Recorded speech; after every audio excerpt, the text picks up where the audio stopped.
Alright, so if you know or play grandcross lately, you pretty much know that in terms of grandcross right now, top 100 is infested with so many players using BALDR, and we recently got news that we are potentially, actually it's pretty much confirmed that we are getting a OVERLORD collab, which means it's 100% means we're gonna get more unknowns into the meta. And right now BALDR, Thor, and Sabnok are kind of like destroying PvP at the moment, especially BALDR. Like you look at top 100, all the teams are pretty much BALDR or at least a BALDR counter. See right there, BALDR again. Probably a counter right here. Nope, BALDR. Just pretty much top 100 just filled with BALDR. Okay, that has Yuri, so that's definitely a counter. Try this one. Yep, BALDR with Ragnarok DN. Let's see one more. Okay, he is trolling. Good to know. I just click him again. Yeah, I did. But yeah, you get the point, man. It's just pretty much BALDR. So we're gonna be playing with BALDR, as I'm just pretty much going to be talking about random stuff. I ain't gonna lie to you. I was debating if I really wanted to do a real showcase video and stuff like that. But I was like, maybe I just want to troll a little bit, just talk about some random stuff like I usually do. Oh man. All right, so I'm gonna try to discuss with pretty much story video or something like that, or just randomly just talking.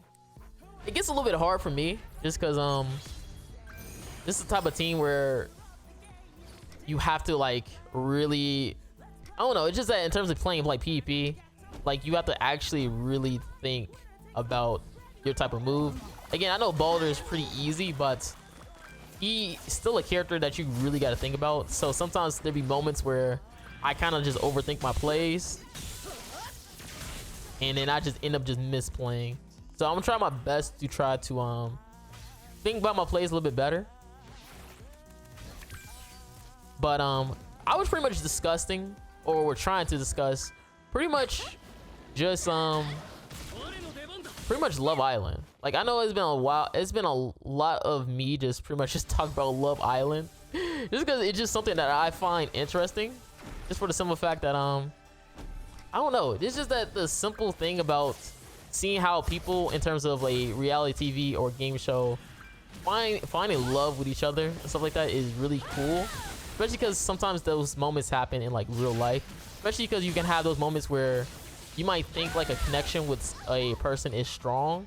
All it takes is them to find a connection that is also that they feel like is strong, and then pretty much they'll just go with that. And that is a really interesting concept to me, especially because again, like I said before, it can happen in real life where you think that someone even that you think that you've been around with for a long time and stuff like that, you have a strong love for them, and then boom, all it takes for them to find one person that they also can have that love, or you know, that better connection, and then you start to see that other person like lean more to that person instead. And it kind of is really cool, especially because it's the concept of love as well, because you know, everybody has their own way of thinking about what is considered love and stuff like that. You have people who might consider more towards or lean towards the beauty side, personality, and all the good stuff, or you might have something like it can be all of those at once, right? It's all about what you consider love for yourself. And that's why I say like those type of moments can become really interesting, because you get so much discussion when it comes to that, so much discussion, which is really interesting and nice. Because again, like I said before, you don't know how strong your connection is with a person until like it's like truly tested.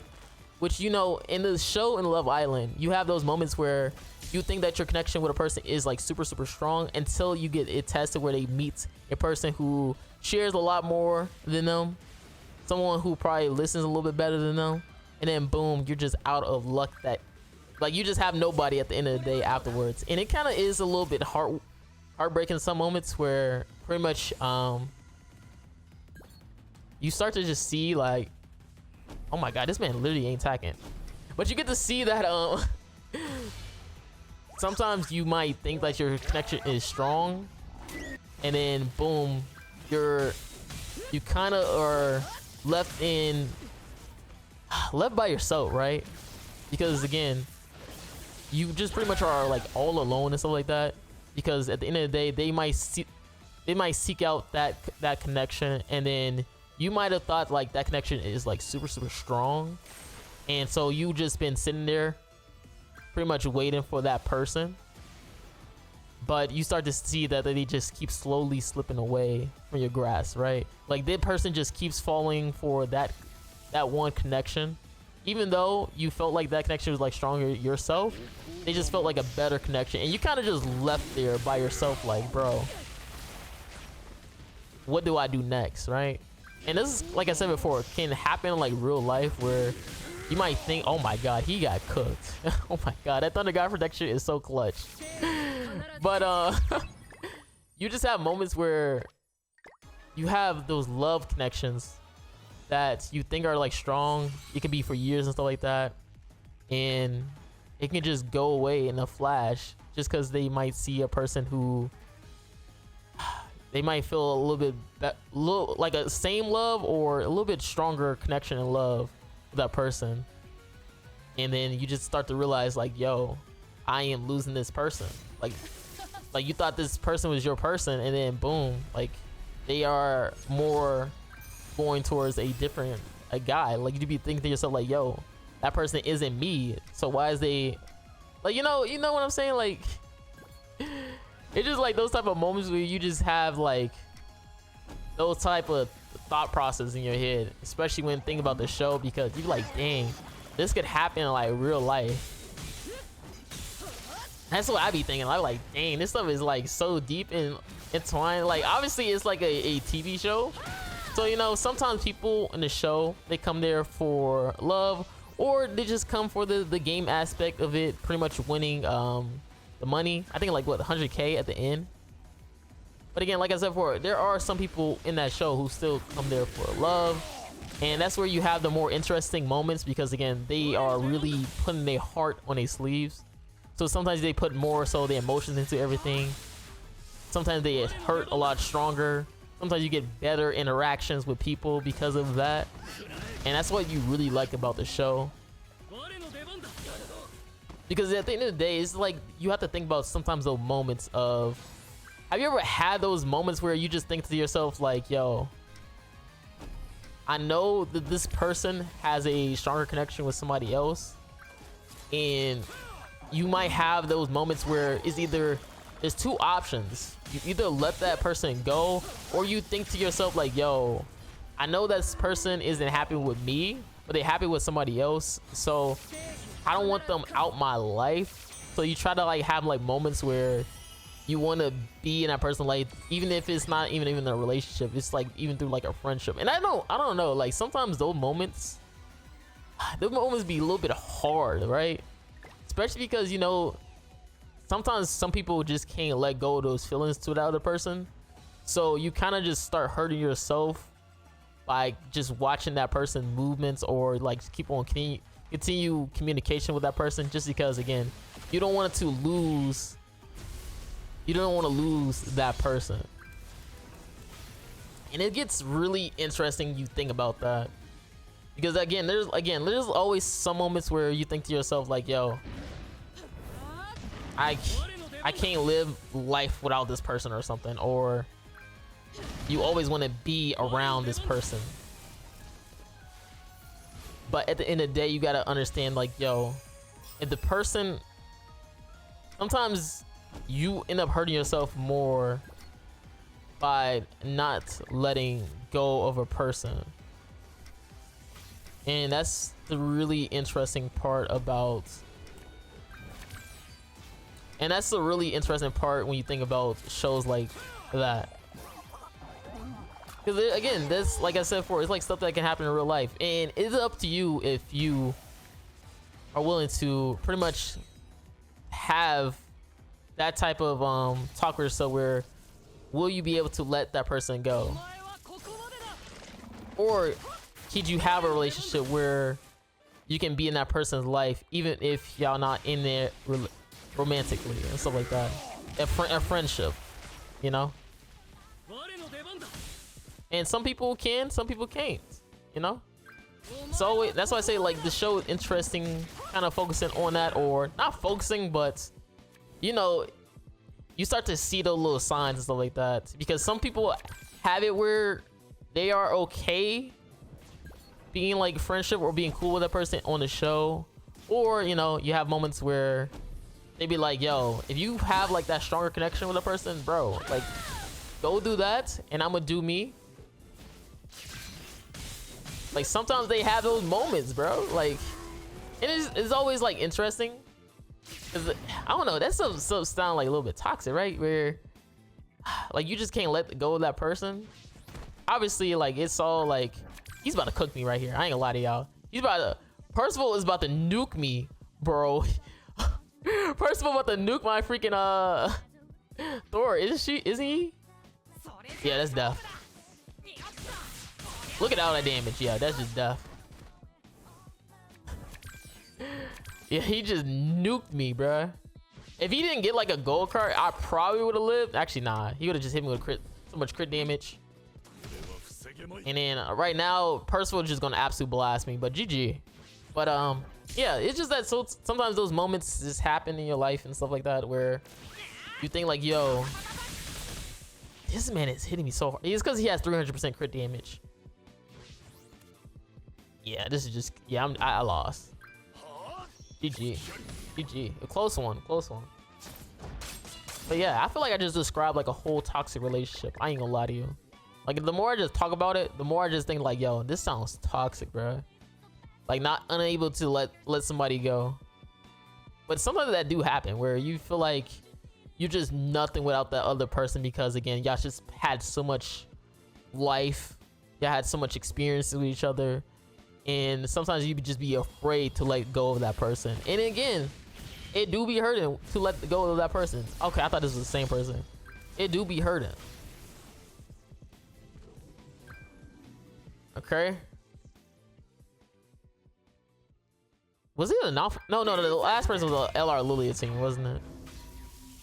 Like I said before, when it comes to humans, like it's not like it's impossible for this guy. Must be a LR Liz, because Nafumi did no damage to BALDR, which rarely happens. Usually, you do a considerable amount of damage to BALDR. Usually you don't try to attack BALDR just because he does boost his base stats and crit damage. But yeah, it's just that sometimes those type of moments does definitely happen, and it's kind of like up to you to see or hopefully, you know, to deal with that. Again, not everybody has those same moments. Sometimes you can have healthy moments like that. Right, if I had like a little bit extra defense, I could pop off. He about to proc my Thunder God protection right here, isn't he? Oh, never mind. He doesn't proc nothing because he's dead. Never mind. He proc nothing because he's dead. And now his Nafumi about to be out the game. Yeah, it's Nafumi about to be out the game. I mean, oh, you know what I can do? I could probably do this. Actually, yeah, let's go for this. Yeah, because he's gonna be gone, and I think I'm gonna kill right here anyways. Dang, I was talking about something and I forgot about it. What was I gonna talk about? Oh yeah, toxic relationships, bro. Like I kind of like feel like I'd be describing like a toxic relationship by talking about that, just because of the simple fact that, you know, sometimes it'd be good for you, right? Sometimes you can't like let the cycle keep progressing where you have like those relationships where sometimes you might move away from a person and then you end up going back to a person, or having those moments where you feel like you gotta let that person go in terms of doing better for yourself, because maybe that person was or wasn't your soulmate and stuff like that. Who knows? But you can't just harp on the past and stuff like that. Yo, I do not want to play a bot, but I want a real person. I ain't gonna lie. That definitely look like a bot, but And that's what sometimes moments happen where you just end up harping on the past.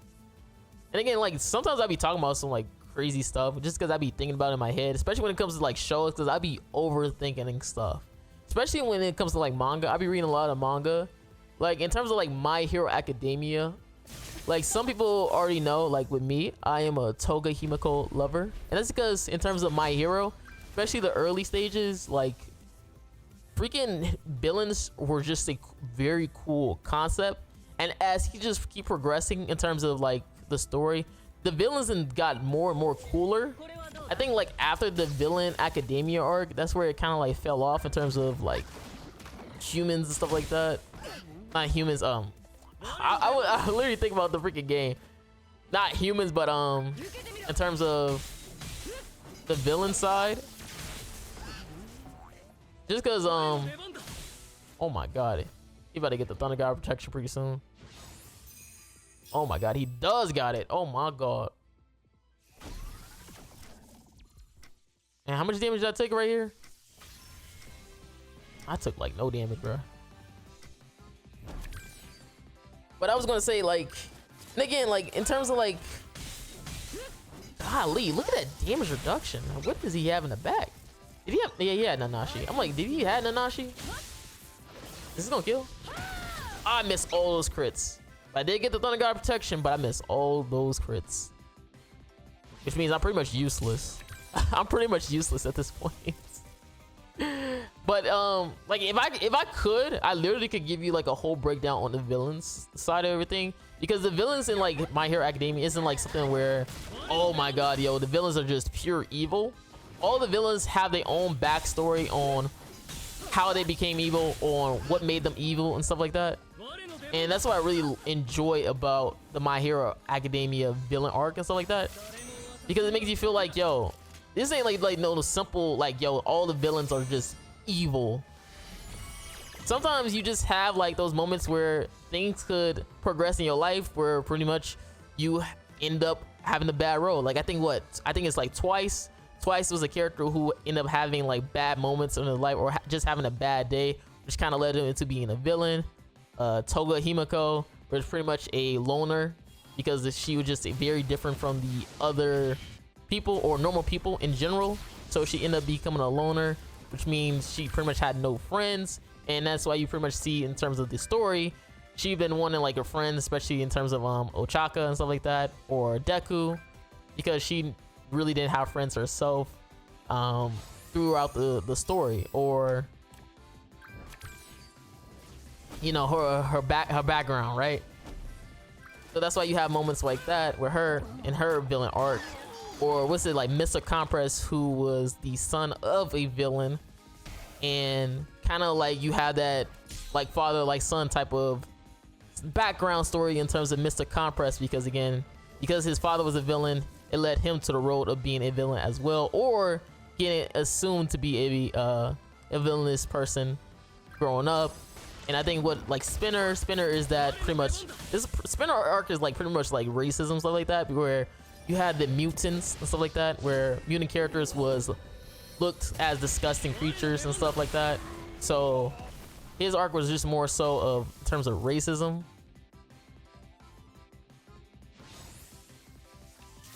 In terms of his arc. And who else? Oh yeah, and then Shigaraki was just a kid who had a very bad moment, and he was literally just trying to seek out he was hoping like he could have been saved by a hero, but because of him and how he looked growing up, or not growing up, as a child, no hero saved him. Like he was literally on the streets and stuff like that, and it took All For One to pretty much save Shigaraki, which then led to what we have now of My Hero Academia in terms of him having his villain arc. And that's how he became a villain. And I think the only person who is like truly evil throughout the series is literally I think it's All For One. I'm pretty sure All For One is the only truly evil character throughout the series. I think he's the only truly evil person throughout the series, if I'm not mistaken.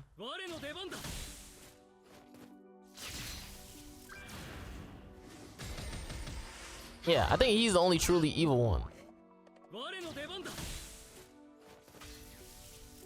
Cause that's like the cool thing about this guy. Is this guy 6'6" on this freaking Thor? What the? Oh, he's 3 out of 6. I'm like sitting here like, bro, how is that possible? Like, where literally took no damage, bro. Oh, it's a bot. I'm like, bro, how do you just take no damage, bro?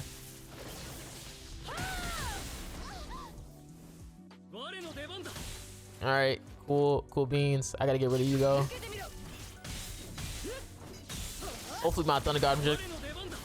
Okay, I about to say hopefully my Thunder God protection, not protection, but Thunder God lightning hits first, or at least survive.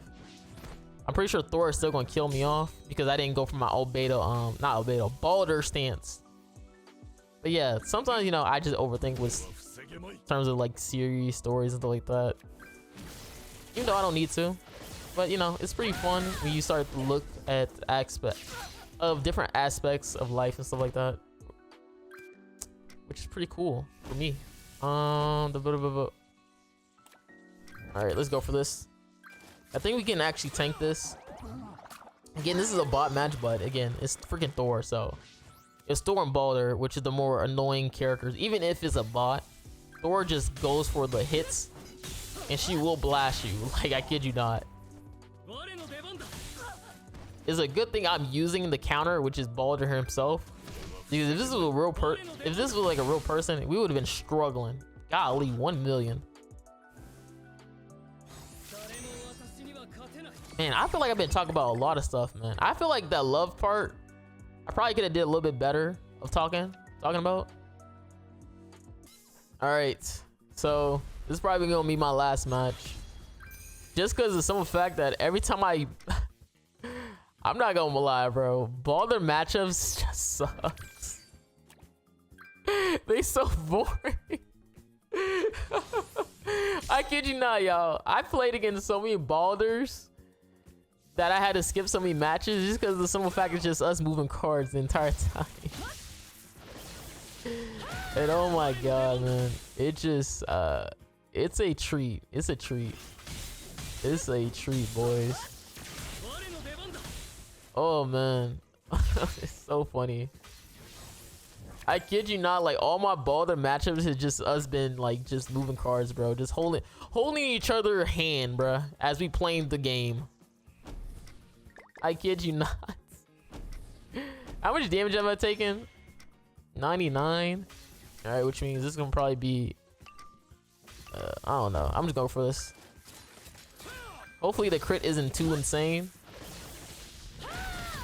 but I can guess it probably is. Okay, and that's gonna be Thunder God Judgment right there.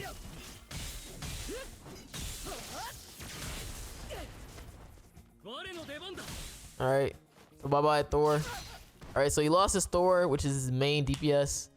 All right, finally we have a decent match with freaking BALDR. He's actually using tier. Usually I see Sabnok, and oh my god, the Sabnok Thor teams or Thor BALDR teams, bro, I be wanting to just throw the phone or throw my PC, bro. It is horrendous because it's just literally the most boring matchup, bro. It is. Yeah, just get me out of here, man. Get me out of here. Get me out of freaking PvP. Oh my god, like I'm just gonna finish off with BALDR, bro. I'm just gonna have some fun with this. Yeah, I'm just gonna have some fun. Just get me out of PvP, bro. Oh man, I literally suffered, bro. Yeah, GG, man. I don't know if I'm gonna keep this video, but or keep the other matches, bro, because they were bad, man. They were bad matches. Again, I don't play with BALDR like that, but man, they were bad matches.